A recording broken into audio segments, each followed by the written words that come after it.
Alright students, जो organelle अभी हम डिस्कस करने लगे हैं that is peroxisome. Peroxisome it is a specialised type of lysosome. Okay, अब इसकी स्पेशलिटी क्या है वो इसके नाम के अंदर छुपी हुई है और नाम से ही आपने इसको याद रखना है. It is somehow associated with hydrogen peroxide H2O2. Alright students, और इसका फुल नेम है हाइड्रोजन पेरोक्साइड. अब सबसे पहले इसकी डिस्कवरी की बात कर लेते हैं. जो डिस्कवरर लाइसोसोम्स का था वही डिस्कवरर पेरोक्सीसोम्स का है एंड दैट इज डिड्यू. वो और उसके कोवर्कर्स लिवर सेल्स को स्टडी कर रहे थे, वहां से उन्होंने इस ऑर्गेनेल को डिस्कवर किया.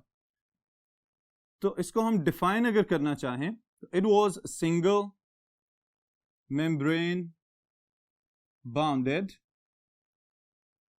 organelle discovered from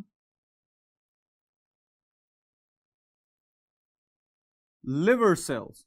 जिगर के सेल्स में से इसको डिस्कवर किया गया and it is enriched with specialized peroxidase enzymes. Okay, वैसे तो peroxidase कह देना ही एंजाइम को समझने के लिए काफी है, लेकिन आपकी आसानी के लिए मैं साथ एंजाइम का वर्ड लिख रहा हूं.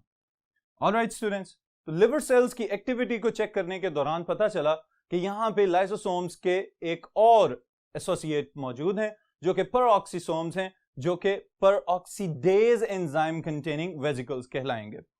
ऑलराइट, अब जो स्पेशलाइज्ड एंजाइम्स पेरोक्सीडेज के अलावा इसके साथ हो सकते हैं वो भी हम यहां पे नोट कर लेते हैं, ताकि अगर आपको शॉर्ट क्वेश्चन के साथ साथ मल्टीपल चॉइस क्वेश्चन में ये सवाल पूछ लिया जाए तो आपको इसके अंदर मौजूद एंजाइम की टाइप्स का पता होना चाहिए.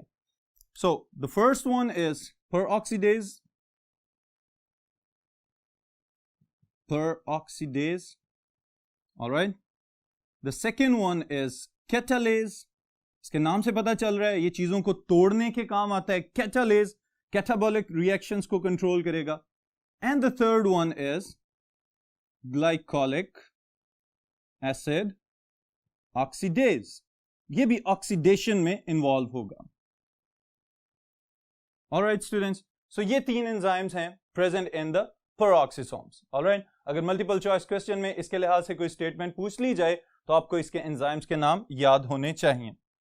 अब फिर अगर हम इसके फंक्शन की बात करें, जो कि इसका कैरेक्टरिस्टिक फंक्शन भी है, तो वो क्या है? It is characteristic of पेरोक्सीसोम्स. Alright, बाकी लाइसोसोम्स भी हैं, पेरोक्सीसोम्स मौजूद हैं और ग्लाइऑक्सीसोम्स भी हो सकते हैं, लेकिन ये इंडिविजुअल जो एक डिस्टिंक्शन है वो सिर्फ पेरोक्सीसोम्स के पास है, और वो क्या है कि these types of vesicles known as peroxisomes are characterized by the presence of enzymes involved in synthesis and breakdown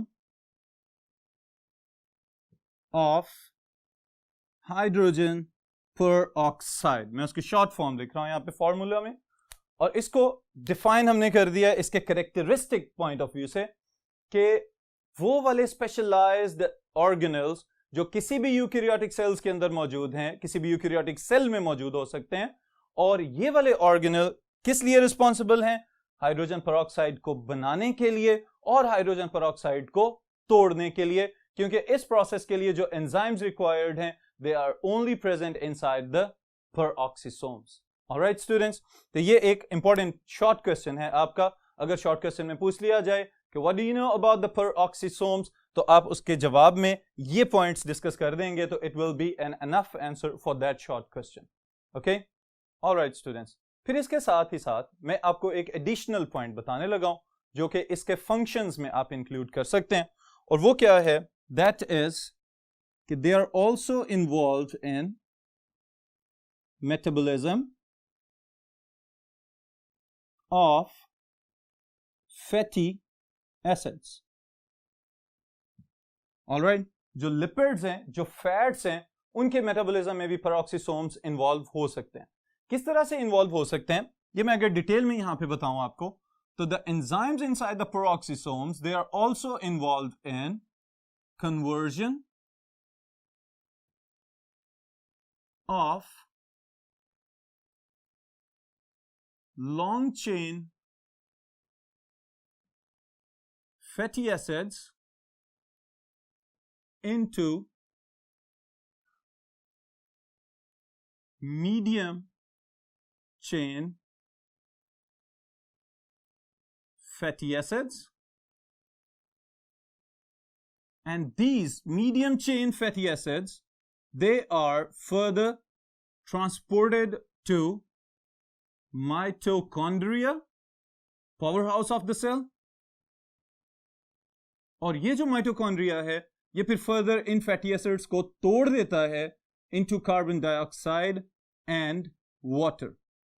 alright, अब ये जो लॉन्ग चेन फैटी एसिड्स हैं, इनको तोड़ने वाले एंजाइम्स पेरोक्सिसोम्स के पास हैं. इन्होंने इसको मीडियम साइज चेन में कन्वर्ट किया, और मीडियम साइज चेन में कन्वर्ट होने के बाद they are shunted into the metabolic reactions of the mitochondria. Mitochondria के रिएक्शंस में दाखिल कर दिया जाएगा, और वहां पे दाखिल होने के बाद माइटोकॉन्ड्रिया इनको तोड़ेगा, कार्बन डाइऑक्साइड और वाटर प्रोड्यूस करेगा, लेकिन हमारे काम की चीज क्या है बीच में, that is energy. Alright students, तो अब सवाल ये पैदा होता है कि अगर ये पेरोक्सिसोम्स एनिमल सेल्स के अंदर यानी कि लिवर सेल्स में से डिस्कवर हुए हैं, तो इसके अलावा किस किस तरह के लिविंग ऑर्गेनिजम्स में प्रेजेंट हो सकते हैं. तो इसके जवाब में भी हम लिख लेते हैं about their presence. They are present in animal cells. They are also present in plant cells. They can be found inside the yeast. Fungus की example है. And they are also observed in protozoan cells. All right, students. तो ये different types of living organism. और जो बात note करने की है, all of them they are eukaryotic. Okay, तो मेम्ब्रेन बाउंडेड ऑर्गेनेल्स हैं, यूकैरियोटिक सेल्स के अंदर मौजूद होंगे. ओके, फिर इसके बाद जो नेक्स्ट ऑर्गेनल है इसी के साथ शामिल कर रहे हैं उसको, that is glyoxysome. Glyoxysomes are the next type of single membrane bounded organelles जिनको अभी हम स्टडी करेंगे. इनके लिहाज से सबसे पहला पॉइंट मैं आपको जो बताने लगा हूं, ये एक सरप्राइजिंग पॉइंट है, और वो क्या है, glyoxysomes are actually specialised peroxisomes but found only in plant cells. सिर्फ प्लांट सेल्स के अंदर मौजूद हैं, और प्लांट सेल्स के अंदर भी जो इनकी प्रेजेंस है वो एक स्पेशलाइज्ड जगह पे ही हो सकते हैं, और किसी भी प्लांट के लाइफ साइकिल के अंदर एक मखसूस वक्त के लिए एक्टिव होते हैं जबकि वो जर्मिनेट कर रहा होता है. और ये सारा प्रोसेस मैं अभी एक्सप्लेन करता हूं आपको. इसकी स्पेशलिटी प्रेजेंस ऑफ एंजाइम्स.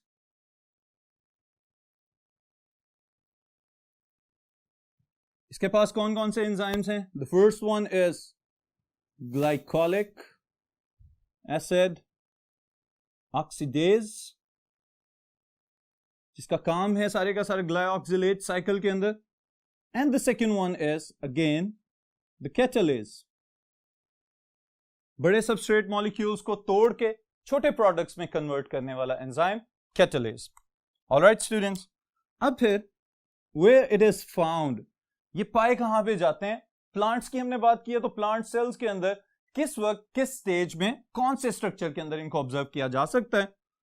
तो दे आर फाउंड प्राइमरीली बुनियादी तौर पे मौजूद हैं कहां पे? जर्मिनेटिंग सीडलिंग्स, उगते हुए जो बीज होते हैं उनके अंदर इनको आसानी से ऑब्जर्व किया जा सकता है। ऑलराइट स्टूडेंट्स, अब यहां पे इनका क्या रोल है, क्या फंक्शन प्ले कर रहे हैं, ये अभी मैं आपको एक्सप्लेन करता हूं यहां पे एक छोटी सी डायग्राम के साथ। कि फॉर एग्जांपल आप देखें जरा यहां पे कि एक छोटा सा सीडलिंग है। अब ये सीडलिंग, इसको क्यों कह रहे हैं? बीज है, लेकिन उसको फेवरेबल कंडीशंस मिली हैं और फेवरेबल कंडीशंस मिलने के बाद वो जर्मिनेट करना शुरू हो गया। उसमें से दो छोटे छोटे से आउटग्रोथ्स निकलती हुई नजर आती हैं। जो ऊपर की तरफ जाएगा that is known as plumule, जो नीचे की तरफ जाएगा that is known as radicle. Radicle से फ्यूचर में रूट्स बन जाती हैं और जो प्लम्यूल है उससे बाद में शूट या स्टेम और तना बन जाता है। ऑलराइट स्टूडेंट्स, अब ये जो स्ट्रक्चर है, इस स्ट्रक्चर के अंदर जब तक ये सीडलिंग सॉइल के अंदर है, मट्टी के अंदर है, उस वक्त तक अपनी मेटाबॉलिक एक्टिविटीज के लिए इसको एनर्जी तो चाहिए। वो एनर्जी कहां से आ रही है? ये बुनियादी तौर पे काम कर रहे हैं आपके ग्लाइऑक्सिसोम्स। ऑलराइट, अब ग्लाइऑक्सिसोम्स की एक्टिविटी, अब सीड के अंदर चलते हैं हम। सीड के अंदर फैट स्टोरेज टिश्यूज होते हैं, ऑलराइट, जिन्होंने रिजर्व फूड स्टोर किया होता है in the form of fats या ऑयल्स। जैसे कि हम लोग नॉर्मली ये जितने भी वेजिटेबल ऑयल्स वगैरह हैं, ये कहां से आ रहे हैं? डिफरेंट प्लांट्स के सीड्स में से तेल निकाला जाता है और उसको फिर फर्दर वेजिटेबल ऑयल या घी की फॉर्म में हम लोग इस्तेमाल कर लेते हैं। तो ये जो ऑयल्स हैं, these are actually the fats that are stored for the growth of the seed. जब बीज ने खुद मट्टी में से निकल के, जब तक वो इस काबिल नहीं हो जाता कि वो फोटोसिंथेसिस करना शुरू करे और अपनी ग्रोथ के लिए अपने कार्बोहाइड्रेट्स खुद से बनाए, उस वक्त तक उसको जिस एनर्जी की जरूरत है, that energy is provided by the stored food inside the seed. Alright? और उस stored food को अगर वो fats की फॉर्म में है तो उसको available करवाना, that is the most important function, और it is performed by glyoxysomes. Alright students? अब जरा देखें, these glyoxysomes they have specialized enzymes. अभी एक एंजाइम का नाम मैंने आपको बताया था, glycolic acid oxidase. Okay?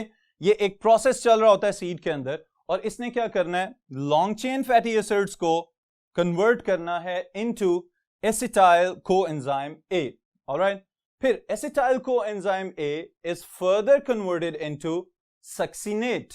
Alright, फिर उसके बाद सक्सिनेट से फर्दर इसको ट्रांसफॉर्म कर दिया जाएगा इनटू कार्बोहाइड्रेट्स, और इन कार्बोहाइड्रेट्स को वो जर्मिनेटिंग सीडलिंग उस वक्त तक इस्तेमाल करेगा जब तक कि वो इस काबिल नहीं हो जाता कि उसका क्लोरोफिल डेवलप हो जाए और वो खुद से फोटोसिंथेसिस करने के काबिल हो जाए। ऑलराइट, इसका मतलब ये है कि अब सवाल ये पैदा होता है कि किस तरह के प्लांट्स में आपको ये ग्लाइऑक्सिसोम्स ज्यादा मिल सकते हैं। तो all those plants whose seeds are enriched with stored fatty acids, okay? वो वाले तमाम पौधे जिनके बीज के अंदर तेल स्टोर किया जाता है, जिसमें हमारे कैस्टर बीन्स हो सकते हैं, जिसमें हमारा कैनोला सीड्स हो सकते हैं, इसी तरह कॉर्न, मकई जो है इसका भी जो ऑयल है वो निकाला जा सकता है। फिर पीनट्स जो है, मूंगफली जो है, इसमें से भी समटाइम्स ऑयल एक्सट्रैक्ट किया जा सकता है। तो ये वाले सब के सब, और एक और जो इकोनॉमिकली बहुत इंपॉर्टेंट है फ्लावर, सनफ्लावर, उसके सीड्स में से भी ऑयल्स निकाले जा सकते हैं। तो ये सब सीड्स अगर जमीन में लगाए जाएं और ये जर्मिनेट करके नया पौधा बनाएं, तो ये नया पौधा कब बनेगा?